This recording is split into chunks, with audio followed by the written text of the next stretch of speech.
a des objectifs, je vais dire, pas très ambitieux, hein, ils sont bien, c'est des objectifs qui sont atteignables, je veux dire.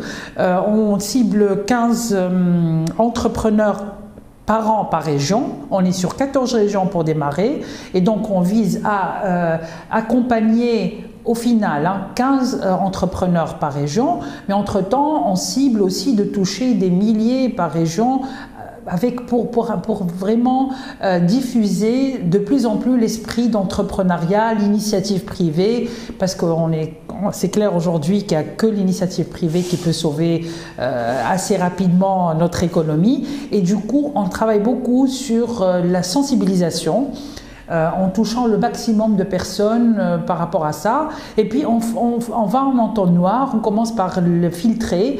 Il y a des applications en ligne qui se font à travers le site web siep.org.tn pour remplir un petit peu un questionnaire pas très compliqué pour donner un peu l'idée de projet, combien d'emplois il va créer, donner les premières idées, les premières informations sur l'idée. Alors, à partir de là, on a déjà un nombre qui est remarquable. Je cite, je me rappelle comme ça de tête, d'ailleurs c'est grâce à la caravane, d'ailleurs parce que la proximité avec les demandeurs d'emploi était importante. Avant d'aller avec les caravanes, on était pendant un mois, il y a eu à peu près dans les 40 applications en ligne à Tataouine. Après la caravane, on en a eu 260. 260 applications en ligne. Bon, il y a beaucoup de projets qui ne sont pas éligibles, notamment les projets agricoles, des projets d'une personne qui va acheter une vache pour l'élevage, etc., ovin ou bovin. Mais bon, il y a d'autres projets qui étaient très intéressants. On a eu des surprises, de bonnes surprises. Donc voilà, on sensibilise le maximum de personnes qui appliquent en ligne. Il y a une sélection après, suivant les critères qu'on a mis avec nos partenaires pour sélectionner les meilleures idées de projets, les plus employeurs, les plus intégrés dans la région, pour les aider justement à faire le workshop, pour travailler sur leur innovation, sur l'idée, sur vraiment bien affiner l'idée et préparer un business plan bancable, avec du coaching derrière, et puis les connecter à des financeurs. Aujourd'hui, contrairement à ce qu'on pense, il n'y a pas que les banques qui financent, il y a d'autres organismes qui financent, il y a des organismes de microcrédit qui aident par exemple pour l'apport personnel, il y a comme je vous ai dit, il y a le crowdfunding, il y a les fonds d'investissement pour les grands projets, donc on essaie aussi de leur donner le maximum d'informations par rapport à tout ça, pour qu'ils ne restent pas cloîtrés dans le financement bancaire et tout le reste. Et puis les aider à créer cette entreprise et justement directement passer à l'étape qui est pour nous très importante, qui est le mentoring, le parrainage. On le connecte à un chef d'entreprise pour accompagner ce jeune ou cette jeune dans l'aventure d'après la création. Moi, en tant qu'entrepreneur qui prend des risques, je n'attends pas. Je ne conseille pas d'attendre, il n'y a aucune raison. Au contraire, vous savez que dans les périodes de crise, il y a des opportunités.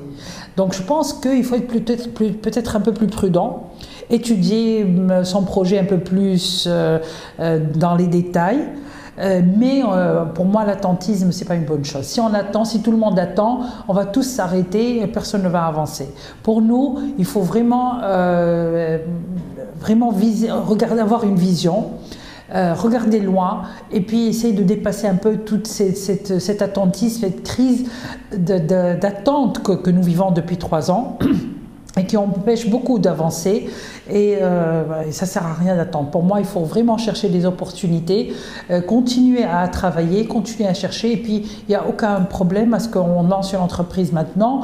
Peut-être le blocage risque d'être un peu au niveau des financements vu la fragilité actuellement du système bancaire, mais je pense que si le projet est bien étudié et qu'il est bien présenté, il est convaincant, il n'y a aucune raison pour qu'il n'y ait pas de financement et que le projet ne soit pas lancé et qu'il ne puisse pas réussir.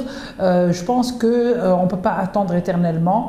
Il faut avancer et c'est le secteur privé qui fera avancer les choses. C'est pour ça qu'on encourage les initiatives privées. Et puis, il y a des entrepreneurs qui ne pensent... Moi, j'ai rencontré justement le coach que vous questionnez, a rencontré beaucoup d'entrepreneurs qui ne regardent pas du tout tous ces problèmes de politique et d'attentisme que nous vivons. Ils sont vraiment dans leur entreprise, ils se développent. Bon, ils se plaignent beaucoup de fonds de roulement parce que ces 3 ans ont épongé un peu les finances et les trésoreries de pas mal d'entreprises vu la récession, mais ceci ne les empêche pas de bouger, ne les empêche pas de chercher et de se développer. Et les bureaux régionaux dans les régions là où on opère pour le moment sur Sieppe et aussi le bureau national qui est ici à Manza.